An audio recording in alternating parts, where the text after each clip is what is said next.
Den pige, som jeg skal fortælle om, hun hedder Gitte, og på det her tidspunkt der er hun 36 år. Hun havde gået og mærket sådan smerter i skuldre og i ryg, og så besluttede hun sig for at tage til lægen. Hendes læge fortalte hende så, at hun skulle have lavet en brystoperation, fordi at hendes bryster var for tunge og gav hende problemer i skuldre og i ryg.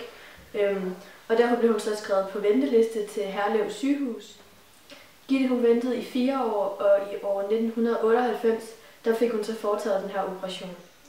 Gittes operation den foregik sådan, at hun blev lagt i fuld narkose. Så blev Gitte skåret op under brystet og fik fjernet 400 gram fra hvert bryst. Hun fik også flyttet sin brystvorte, så hendes bryst kom til at se mere normalt ud. Den her operation den tog i alt 4 timer.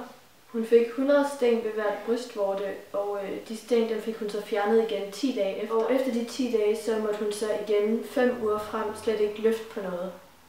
Gitte hun fortalte også, at her efterfølgende, så døjer hun slet ikke med smerter i skuldre og ryg mere, så hun fortryder på ingen måde den her operation.